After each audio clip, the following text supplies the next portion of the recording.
जो सयानी घोष संसद में खड़ी होकर प्रधानमंत्री मोदी, गृह मंत्री अमित शाह के ऊपर हमला करती थी, अब वो उन्हीं की साइड में जाकर बैठेंगी सदन में। वो जो जिस तरीके से उन्होंने बात बोली थी तो लगा था कि ये तो बहुत कट्टर क्रिमिनल कांग्रेस की लीडर है। मन में काबा नैन में मदीना, भी ऐसे ऐसे जुमलेबाजी करना आसान नहीं है। जो भी उन्होंने किया तो उससे ऐसा लग रहा था कि जो मर्जी हो जाए, ये मर जाएंगी, सिर कटा लेंगी, लेकिन क्रिमिनल कांग्रेस को नहीं छोड़ेंगी। और ममता दीदी मेरी मेंटर हैं, तो मैं उनको कॉपी करना चाहिए, बिकॉज आर्टिस्ट तो हैं, उनको रोना भी आता है, उनको रोने के लिए ग्लिसरीन की जरूरत नहीं है। ठीक है, ये साबित कर दिया कि ये बाहर की शेरनी की खाल में बेसिकली एक डरपोक चुईया थी। विधानसभा चुनाव 2026 में महिला नेताओं की टीएमसी की अगर बात करें तो एकमात्र नेता ऐसी थी जो जमीन पर उतरकर प्रचार कर रही थी। बाकी जो तमाम सांसद थे टीएमसी के, वो सोशल मीडिया पर, ट्विटर पर प्रचार कर रहे थे।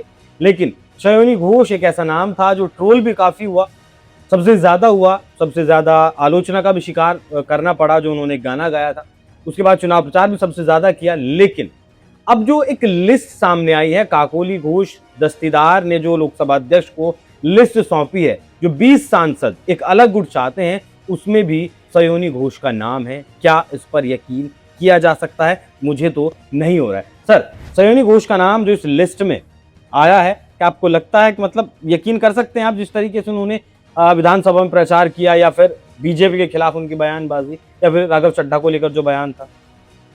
मेरे को तो बस सिर्फ उनका एक ही बयान जो है वो याद है कि मैं चड्ढा नहीं हूँ, मैं सयानी घोष हूँ, मैं चड्ढा की चड्डी नहीं बन सकती, ऐसा कुछ उन्होंने कुछ कॉमेडी भरा। But I don't have a Chadha ना ए नाम के बाद, so चड्ढा can become चड्डी, shiny can not. Ghosh is Ghosh. मैं बोला कि मैं सयानी घोष हूँ, मैं राघव चड्ढा नहीं हूँ, और मैं यहाँ चड्डी नहीं बनूंगी। तो ऐसी कोई बात जब करी थी तो तभी हंसी आई थी। लेकिन और वो जो जिस तरीके से उन्होंने बात बोली थी तो लगा था कि ये तो बहुत कट्टर क्रिमिनल कांग्रेस की लीडर है। और जिस हिसाब से मेरे मन में कावा क्या था, वो तन में मदीना, ऐसे जुमलेबाजी करना आसान नहीं है। और ये मन में काबा नैन में मदीना, तो इनका नाम सयानी घोष की बजाय सयानी, कोई मेरे ख्याल से शायद कोई सयानी खान होना चाहिए था, या कोई सयानी बेगम होना चाहिए था। बट आई थिंक ये जो सयानी वाला मॉडल था, और मन में कावा और आंखों में मदीना वाली कहानी जची नहीं। लेकिन हाँ, ये भी एक बहुत बड़ी कहानी है कि इस पूरे इलेक्शन के दौरान सबसे ज़्यादा प्रचारक एंड स्टार प्रचारक जो रही टीएमसी की, वो सयानी घोष ही रही। जिस तरीके से एग्रेसिवली उन्होंने माइक पकड़ा, स्टेज संभाला, और जब उन्होंने कोई गाना गाया या कोई शेर बोला, या बंगाली में कोई भी बात बोली, तो या जो भी उन्होंने किया, तो उससे ऐसा लग रहा था कि जो मर्जी हो जाए, ये मर जाएंगी, सिर कटा लेंगी, लेकिन क्रिमिनल कांग्रेस को नहीं छोड़ेंगी। और ये भी ये तो मतलब एक कन्वर्सेशन थी कि इसके बाद क्रिमिनल कांग्रेस की जो वरिष्ठ नेताओं में जो लिस्ट होगी, उसमें सयानी घोष का भी नाम होगा। अभिजीत बनर्जी और एक दो लोग जो थे, जो वरिष्ठ नेता थे, उसमें सयानी घोष को कोई बहुत बड़ा पद मिलने की संभावना भी दिख रही थी। लेकिन और वो आस्ते आस्ते उन्होंने क्लोनिंग करनी शुरू कर दी अपनी, वैसी साड़ी पहनती थी ममता बनर्जी की तरह, और बिल्कुल उसी तरह वो चप्पल पहनती थी, कौन सी वो जो चप्पल होती है, बाटा की चप्पल है, वो पहनती थी। फिर उनसे ये सवाल पूछा कि कब आप बिल्कुल ममता बनर्जी की तरह लग रही हैं, वो भी एक मीन दिखती हैं। तो मैं बोला, तो मैं टीएमसी में रह के नरेंद्र मोदी की तरह तो मैं लग नहीं सकती, मैं टीएमसी मोदी की तरह सोच नहीं सकती।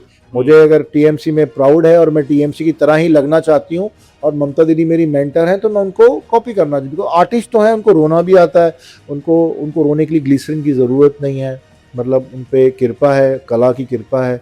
तो वो अभिनेता भी रही हैं। तो एक अभिनेता जब नेता में कन्वर्ट होता है, तो वो बहुत भारी नेता होता है, क्योंकि उसको हर वो चाल, हर वो कदम, हर वो जो क्या बोलते हैं कलाबाजी होती है, फ्लिपबाजी होती है, वो आती है जब एक अभिनेता नेता बनता है। तो सयानी घोष बिल्कुल उसी प्रतिक्रिया पे चली। फिर कॉन्डोम वाली बात आती है कि ट्वीट किया गया था उनके हैंडल से, ट्वीट किया गया 2015 में, तो उस टाइम पे इन्होंने ट्वीट तो कर दिया, बिकॉज उस टाइम मुस्लिम का जो तुष्टीकरण की जो राजनीति थी वो बहुत परम चरम पे थी।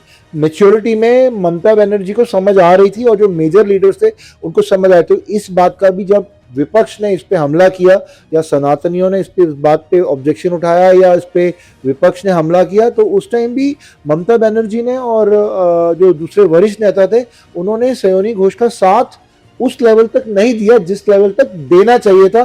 तो हार के सयोनी घोष ने ये बोला कि मेरा जो ट्वीट का हैंडल है वो हैक हो गया था। हैक होता है ऐसी बातें करना, तो ऐसी कलाबाजी खाना, बिल्कुल ऐसा फ्लिपिंग कन्वर्सेशन करना, एकदम ऐसे खड़े खड़े फ्लिप कर जाना, कन्वर्सेशन फ्लिप कर जाना, टंग ट्विस्टर हो जाना, ये कला है और ये आते आते ही आती है। तो ठीक है सर, लेकिन जो सयोनी घोष संसद में खड़ी होकर प्रधानमंत्री मोदी, गृह मंत्री अमित शाह के ऊपर हमला करती थी, अब वो उन्हीं की साइड में जाकर बैठेंगी सदन में, तो ये थोड़ा सा अजीब नहीं लगेगा? अजीब से ये देखो, इसमें अभिषेक पुंडीर जी बड़ी सीधी सी बात है, राजनीति में जब राजनीति का बड़ा जहाज डूबता है तो उस जहाज में से सबसे पहले चूहे भागते हैं। तो जो ये शेरनी दिखने वाली सयोनी घोष थी, इसने अपना नाम उस 20 विधायकों में डलवा के, ठीक है, ये साबित कर दिया कि ये बाहर की शेरनी के खाल में बेसिकली एक डरपोक चूहिया थी जो आई थिंक किसी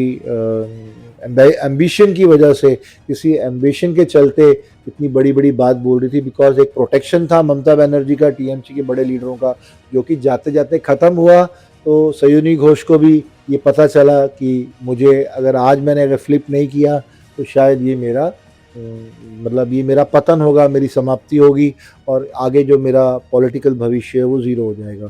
तो यहाँ उनकी राजनीतिक एम्बिशन को, महत्वाकांक्षाओं को ज़िंदा रखने के लिए उनका फ्लिप करना और उनका नाम 20 विधायकों में देखना मैंडेटरी था और ज़रूरी, 20 सांसदों में देखना ज़रूरी था।